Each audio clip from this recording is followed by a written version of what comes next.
Study and learn YouTube ચેનલમાં આપનું હાર્દિક સ્વાગત છે।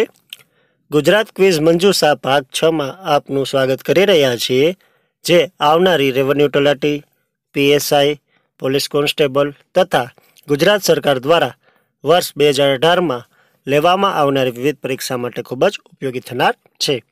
તો ભાગ 6ની શરૂઆત કરવા જઈ રહ્યા છીએ। આશા રાખીએ છીએ કે આ વિડીયો આપને પસંદ આવશે મિત્રો।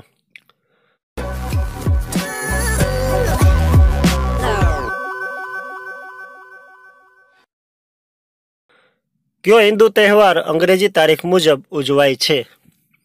ઉત્તરાયણ। સૌની યોજના અંતર્ગત રાજકોટના આજી ડેમમાં કયા નદીના નીર પહોંચ્યા છે? જવાબ છે નર્મદા। કાળો ડુંગર ગુજરાતમાં ક્યાં આવેલો છે? જવાબ છે કચ્છ। દ્વારકાધીશ મંદિરની ધજા દિવસમાં કેટલી વાર બદલવામાં આવે છે? 3 વખત।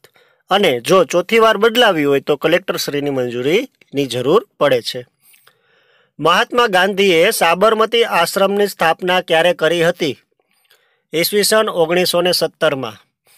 વડાપ્રધાન નરેન્દ્ર મોદીની ઉપસ્થિતિમાં દિવ્યાંગોને સૌથી વધુ સાધન સહાય વિતરણનો Guinness book of world record કયા શહેરમાં નોંધાવાયો છે? જવાબ છે રાજકોટ। જામનગરમાં આવેલા કયા કિલ્લાને સંગ્રહાલયમાં પરિવર્તિત કરવામાં આવ્યો છે? કે લાખોટા ફોર્ટ। મહારાજા ફતેહસિંહ મ્યુઝિયમ કયા શહેરમાં આવેલું છે? વડોદરા। ગિરનાર પર્વતને કેટલા પગથિયા છે? મિત્રો, અહીં 4000 આપવામાં આવેલા છે, પરંતુ ઘણી બુક્સમાં આપણે જોતા એ 9999, કોકમાં 9000 એમ અલગ અલગ જવાબ મળી આવે છે।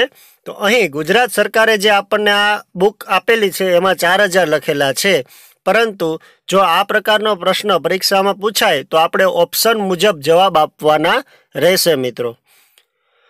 રાજકોટમાં દિવ્યાંગોને સૌથી વધુ સાધન સહાય વિતરણનો ગિનિસ બુક ઓફ વર્લ્ડ રેકોર્ડમાં કેટલા દિવ્યાંગો લાભાર્થી બન્યા હતા?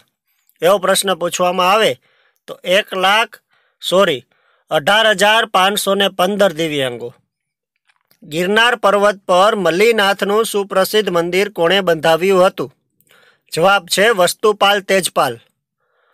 પાવાગઢમાંથી નીકળતી એક મહત્વની નદીનું નામ કયા ઋષિના નામ પરથી પડ્યું છે? જવાબ છે વિશ્વામિત્રી। ગાંધીજી હરિજન આશ્રમમાં કેટલો સમય રહ્યા હતા? જવાબ છે 13 વર્ષ। વર્ષ 2017માં ભારતના પ્રથમ મેગા ટેક્સટાઇલ ટ્રેડ ફેરનું આયોજન ગુજરાતના કયા શહેરમાં થયું હતું? જવાબ છે ગાંધીનગર। વડોદરા શહેરમાંથી કઈ નદી વહે છે? જવાબ છે વિશ્વામિત્રી।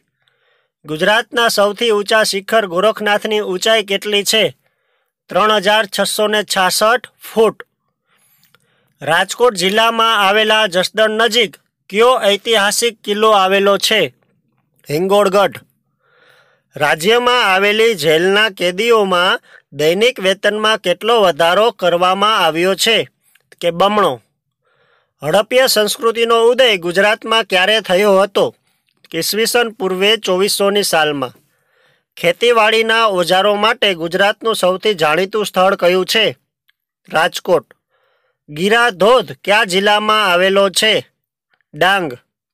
ગુજરાતનું કયું શહેર પૂર્વના દેશોનું મેન્ચેસ્ટર તરીકે ઓળખાતું હતું? જવાબ છે અમદાવાદ। પોરબંદર જિલ્લાના કયા ગામમાં શ્રી કૃષ્ણ, બલરામ અને રૂક્ષ્મણીજીનું પ્રાચીન મંદિર આવેલું છે? માધવપુર। ઈસવીસન 1930માં અમદાવાદથી કેટલા કિલોમીટર ચાલીને દાંડીકૂચ કરવામાં આવેલી હતી? કે 385 kilometre. Vibrant Gujarat global summit 2017માં દેશ વિદેશની કુલ કેટલી કંપનીઓએ ભાગ લીધો હતો? અંદાજે 1500। ગાંધીજીએ રાજકોટની કઈ શાળામાં અભ્યાસ કર્યો હતો? સર આલ્ફ્રેડ હાઈસ્કૂલ, કે જેનું નામ હવે મોહનદાસ ગાંધી વિદ્યાલય આપવામાં આવેલું છે। અમદાવાદનું કાંકરિયા તળાવ કેટલી બાજુઓ ધરાવે છે? જવાબ છે 34। એશિયાનું સૌથી મોટું ઓપન એર થિયેટર ક્યાં આવેલું છે? અમદાવાદ। Drive in cinema. ભારતના સૌ પ્રથમ ઇન્ટરનેશનલ એક્સચેન્જનો પ્રારંભ ક્યાં થયો છે? કે ગિફ્ટ સિટી ગાંધીનગરમાં. અમદાવાદમાં સૌ પ્રથમ થિયેટરની સ્થાપના કોણે કરી હતી? ડાહિયાભાઈ ઝવેરીએ. ગુજરાતના ગૌરવ સમા જમશેદજી ટાટા અને દાદાભાઈ નવરોજીનું જન્મસ્થળ કયું છે? નવસારી. ઈસવીસન 1844માં બ્રિટિશ ન્યાયતંત્રમાં જોડાનારા સૌ પ્રથમ ગુજરાતી કોણ હતા? Bholanath Sarabhai. Vibrant Gujarat global summit 2017ના કૌશલ્ય વિકાસ ક્ષેત્રે કેટલા કરોડોના MOU થયા હતા?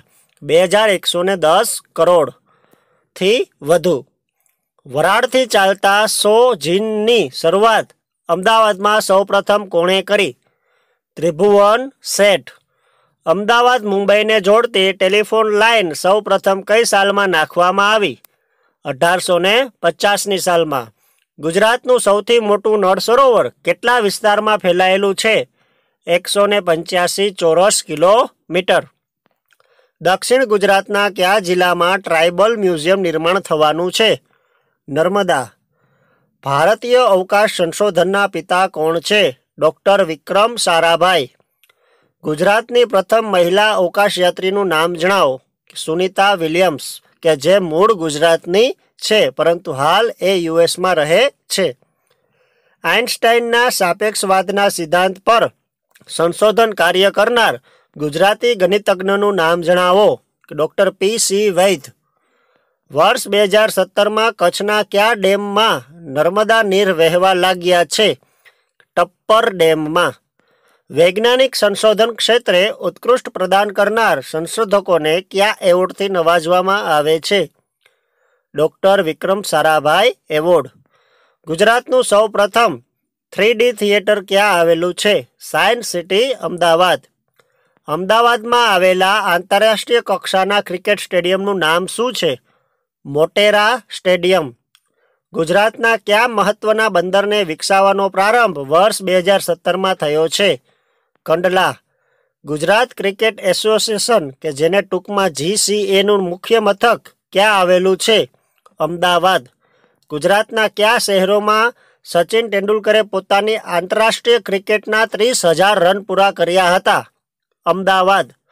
ભક્ત કવિયત્રી મીરા કઈ સાલમાં ગુજરાતની દ્વારિકા નગરીમાં આવીને વસ્યા હતા?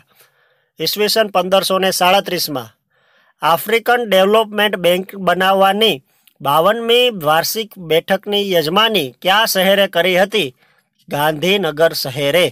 તો મિત્રો, આ હતો ભાગ 6. આ જ રીતે ભાગ 7 લઈને ટૂંક જ સમયમાં આપણી સમક્ષ ઉપસ્થિત થઈશું. જો આ વિડીયો તમને ગમ્યો હોય તો તમે લાઈક તો કરજો જ, પણ સાથે સાથે કોમેન્ટમાં આપના અભિપ્રાયો પણ અમને જણાવજો મિત્રો. અને વિડીયો મિત્રોને શેર કરવા પણ તમને અમે આરજ કરી રહ્યા છીએ મિત્રો. તો મળીએ છીએ ભાગ 7માં મિત્રો. ત્યાં સુધી ધન્યવાદ.